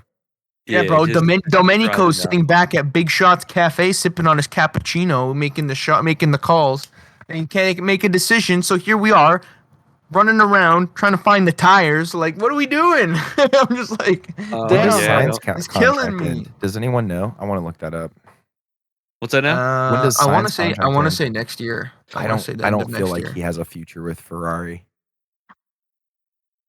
Dude, I mean, like, I'll be honest with you. I like Ferrari because I'm Italian. I'm not even gonna lie. They're not my first choice team because of just the dumb decisions they make, and it's hard to stand behind them on some things. I can't lie, but literally single-handedly, they're about to ruin Leclerc's career. Like literally, the guy Yeah. has so much talent. Like, yeah, he made some mistakes this year. I do think everybody was way too hard on him. By the way, like he made one mistake at France, and everyone just absolutely pooed on him. I was like, dude, he made a few mistakes. Like, yeah, okay, he didn't just make one, but like, come on, man, everybody makes mistakes. He was my clear He's been pick for doing world championship. He's been doing fantastic all year. You can see when we give him the car, he can drive the thing. But here we are ruining his career. Like the guy You're is ruining it. literally. If he doesn't leave in the next two, Ruining like if it. we don't improve in 2 years and he doesn't leave, I will be amazed. I think there's got to be an exit clause in that contract, and if he doesn't leave, I will be amazed. If he doesn't leave and we suck still. Where does Yeah. he And that's so go? frustrating because I don't think the car's that far behind, is it? Dude, I think he's a world champion. I I mean, do I don't too. think the I- Ferrari he should be. car is that I far thought he was behind. last year. First race of the year came down the pipe. I was like, there it is. Leclerc's your world champion. It's going to be a blowout this year. We see Where how does- we saw how Verstappen and Leclerc raced each other. They both, in my opinion, have a very similar driving style. Max maybe can be a little bit more of an asshole sometimes. I can't lie. He does have a little bit more of like those crazy over the top moves. However, that was also only when he's racing Max. So that's like or not Max, only when he's racing Lewis. So that's another topic for another night. But I do think that they have a similar driving style. And I really think Leclerc can succeed. Like if Max can win a championship, I genuinely believe Leclerc can. I think Where Like, so. does wholeheartedly. Leclerc go if he leaves Ferrari, though?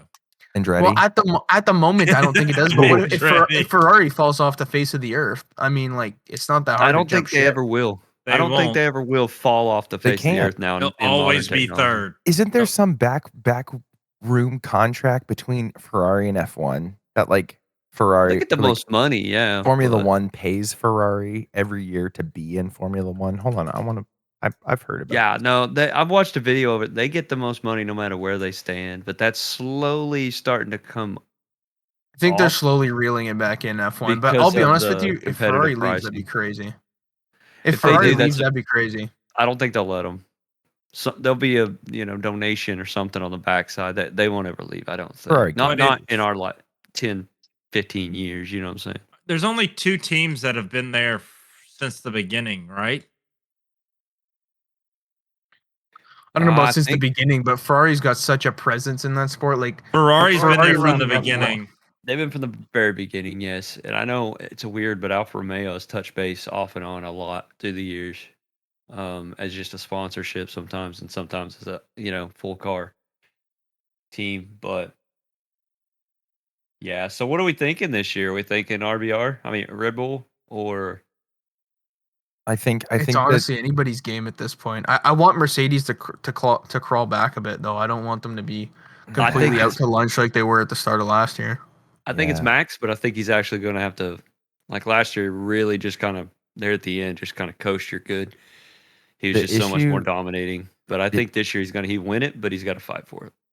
the Osh issue takes for it me all. is that like Max is honestly one of the greatest drivers I've ever watched. Just the dude is an animal. Like He's just one of the ballsiest drivers I've ever seen. I'll tell you totally that. dominant. Like, and I think Leclerc, I think if Max wasn't there, I think Charles Leclerc would be one of the greatest drivers of all time, along with Lewis Hamilton. But there's a lot of really good drivers on track right now. There is a lot of talent on the grid though. There's a 100%. lot of talent on the and grid. then you got all man. these new guys that we haven't even really seen. We've seen. I want to practice see what times. Mr. Logan Sargent has for us, dude. I We want got to, Piastri. I mean, dude. Like, I want him to be my hero. I want to I'll- see, and I'm going to say this real quick. Then I'm going to segue back to what I was talking about a little bit earlier. I want to see what the Haas team does with two drivers that can actually drive that car. Mm, that's a good they can only do point. so much. They can only do so much, my So friend. it's Ferrari and McLaren. Ferrari's been since 1950. McLaren's been since 1966. Are the only two teams on the grid that haven't bought out teams besides Haas, but Haas is too new to really put in that category. I also have a lot of faith in Mr. Georgie Russell. I think that he's the kind of guy that tattles on you for cheating on your homework, and like not a lot of people like him for that.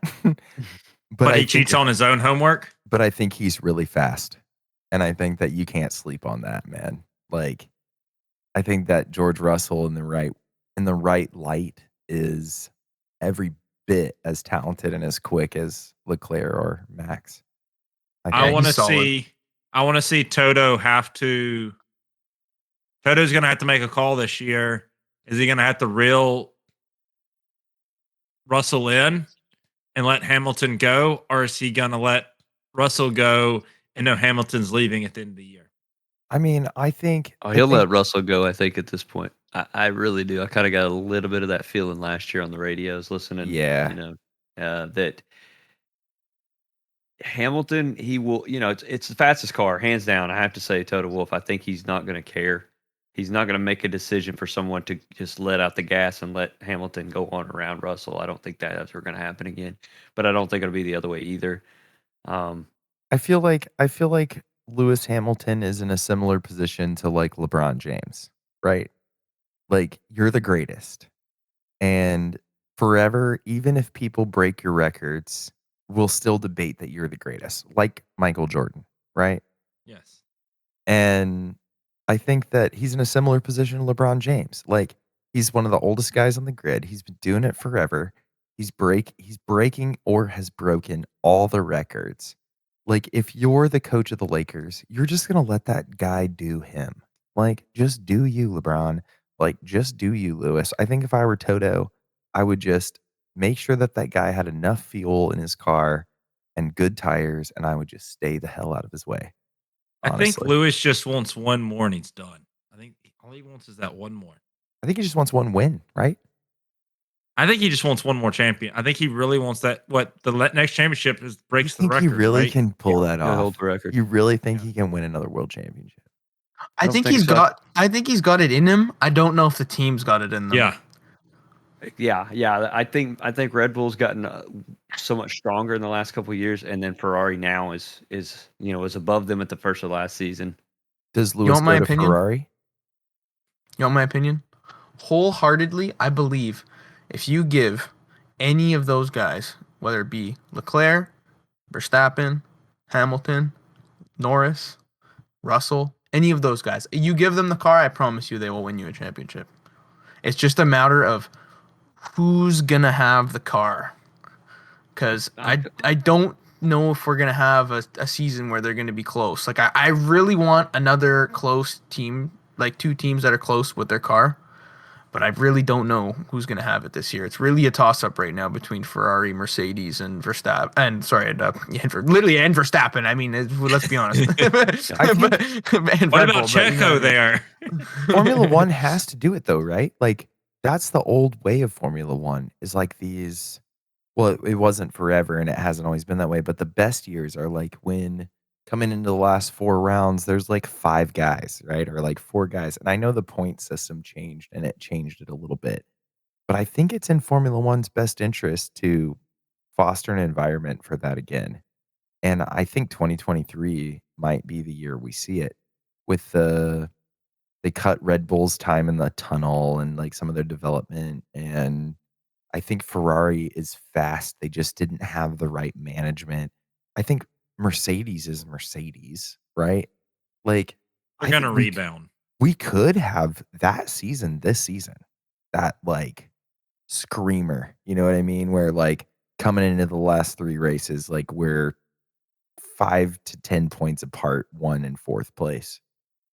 I can see you do have to remember that this is the time that the pink Mercedes showed up in last year's car. Yeah. It was 2 or 3 years after we brought out a new car. So if Aston Martin comes out of nowhere and got Alonso behind the wheel.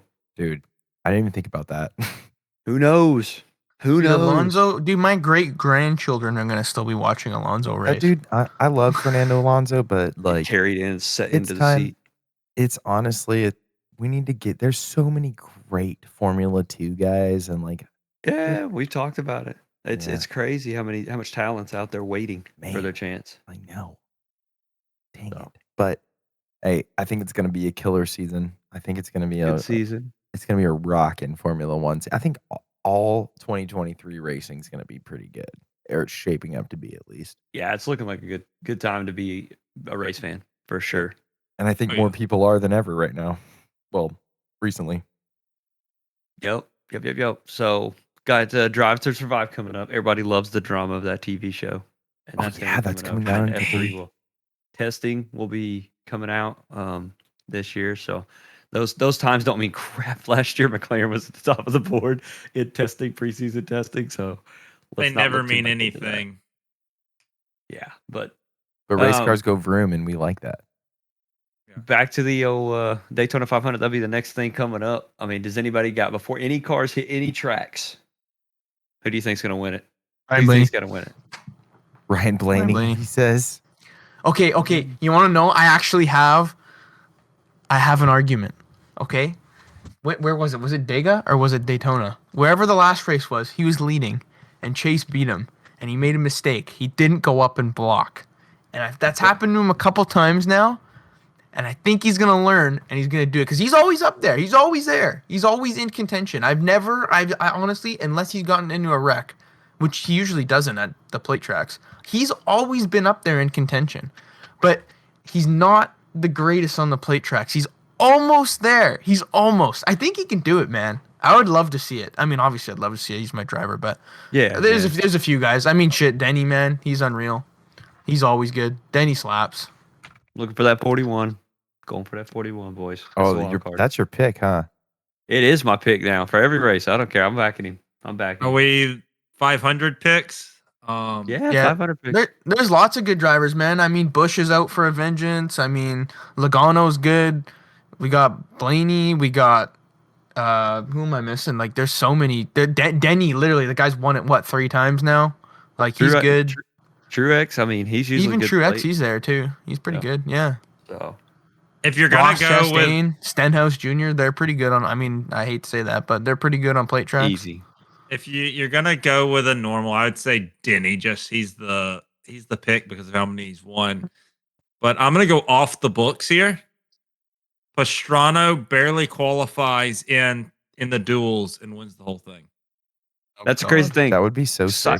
Oh, I'd love that. Side story on Pastrana. So that's what the deal with Denny was. Denny, he's racing in one of the 2311 cars, and so Denny said that they're gonna. He said no practice before. He goes, he hasn't been in since they changed the shifters in NASCAR to sequential. He goes, we're going to have to borrow somebody's parking lot just so he can figure out how to get up to speed to qualify for this thing. And I was like, that's not fair. They got to let him drive the car. Like he's run too many sequentials in his life. He knows how to drive one. I know, but still, you get one Yeah. chance at the qualifying, and then Yeah. you got to race in, and you'd rather just qualify up closer. So That's what I think would make the story too. Like, think about him like barely like last lap pass to qualify in, knocking Jimmy Johnson out of the race, and then freaking winning the whole thing. Yep. Now, there's a lot of stuff going to happen, of course, wrecks and all that other BS. But so 24 Daytonas in the books. That means the racing season has started for sure. F1's coming around. We're going to see some of these awesome liveries coming out. Probably, hopefully, something different than last year. Not a big Daytona around the diversion corner. No, on not so liveries, far. but Not so far. can we get back to NASCAR? Can we like run like maybe 2 liveries a year? We have to run a new livery every year, every race. Sponsors change up too much nowadays. Nobody Yeah, rides it dude. out. And there's It's too not many team sponsors. It's driver sponsors. There's too many big companies that own too many things. When you get, what is it? Whoever owns like Cottonelle and Kleenex and all, you know what I mean? Like they own so many different things that they have to support all of them. So I know we talked about that last time, but yeah. Anyways, yeah, that's number 2 So in the books. I think do we want to do a full segment episode, whatever, on Daytona? I would think so. Maybe I don't know. I mean, it is a big Like deal. It's a post big race. 500 or pre 500? Like both. Like let's do a pre 500, just like like Are we gonna do teaser. That's a good word, right? And A then little like 45-minute teaser. then our segment would next be cool. full Would be cool. episode we'll do Maybe- a post 500 review. maybe what I'm saying? breaking Yeah. down the duels Friday night? The duels. Oh, the But duels. the duels are on The Thursday, Daytona Friday. duels. Friday know, we I'm can racing. do qualifying Big and zero. break the duels down, and then I guess Monday we can just do our normal episode, but it'll just mainly be 500 because that's Yeah. I think the only race that weekend.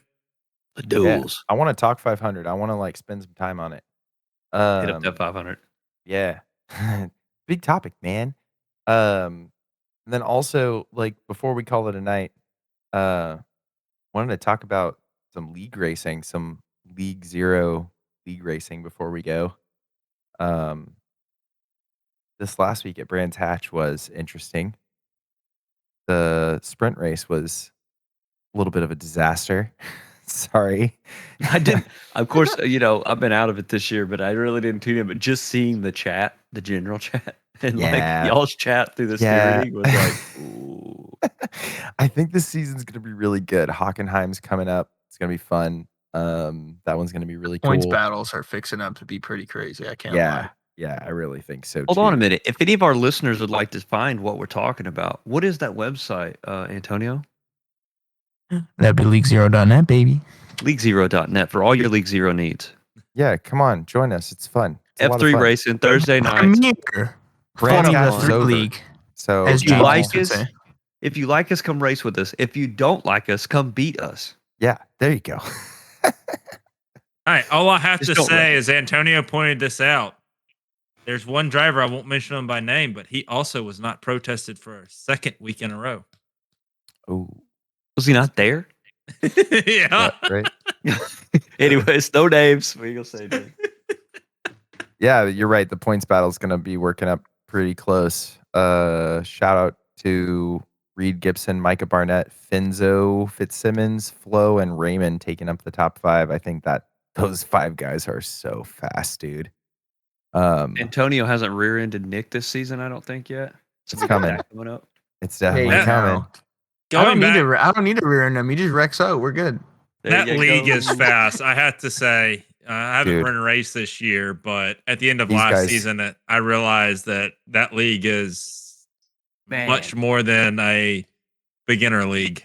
These guys The are last- quick, dude. Yeah, the last 3 seasons, I mean, have just turned it up 100 every season, it seems like. Like 2 seasons ago, I would like be upset at myself if I didn't qualify in the top 5 or finish in the top 5. This season, if I qualify in the top 15, I'm like, dope. Like I'm in for a Yeah. good race. like No, it changed, man. It got competitive. It's really good though, and I mean, there's still It's some guys killer. racing at the bottom, but It's- it's the top has gotten crazy. It's also, even if you aren't into racing in the league, it's good Thursday night sim racing to watch on YouTube on Team Goon Squad YouTube channel. Team Goon Squad, yeah, that's right. just like you So think. check us out on Team Goon Squad. Check us out on leaguezero.net. Join the Discord and come get you some of that juicy Formula 3 racing on a Thursday night. I'm telling you, it is worth Yeah, it. yeah, Coming- it's good stuff. Good Yeah, we stuff. got good ones coming down the pipeline. We got Hockenheim, and then following that, we got Okayama, Silverstone, Spa. Yeah, seriously, if you're I listening, to this, might get come you in some. for Silverstone being the full length race. Make Not sure full you length listen. race, but the no sprint Yeah. race. Yeah, we're doing 32 laps at Silverstone on the 23rd of February, and it is going to be a banger. That is going to be a banger. I had a great race at Spa last year for that style race till, my evil net code. If I can't race for that one, I may have to show up and do a little crew chief help, possibly for I'll a take couple your of help. guys. whatever For you me, want. yeah, I'm No. open for it. No, dude. I don't know. Those one $5. guys are running a pretty sick paint scheme. I don't know. He actually wants to crew chief the entire race. So yeah. Not just the first couple of laps until till you do your best time for Romeo. Shots fired. Hey, Antonio, can you pull this knife out of my back? Yeah, right. Yeah, and at the same time, it is a free to enter league. So if you are listening and looking for a league, even if you're not an open wheel guy, come and learn. There's plenty. There's plenty for everybody. Well, guys, I think that was a killer overview of everything that's going on. Like I said, Wait a looking minute, was forward that to it? the. I mean, it's never it. It's That just is it for now. It is it for now. Goodbye. What's crazy is time flies when you're having fun and talking about what you love. What's crazy is I didn't even have to pay for advertisement. Y'all just did it for me. Yeah, that's Oh right. crap, we didn't make that deal yet. It's all right. It's worth it. We're gonna fade out to Norman laughing like a little girl. Yeah, but keep on the lookout for maybe a Daytona 500 update or at least post race update. And, Yeah, maybe a little Daytona quickie there, whatever you want to call that. We're still talking. I thought I'm sure we should that have has a faded out name by now. somewhere, but I We faded out. Have we faded out? You gonna fade out? Yeah. Fade me. I mean, see what happens. Come at me, dog. Catch me outside. Negative kilobytes per second internet. Yeah, my internet was. I don't know how I'm still here.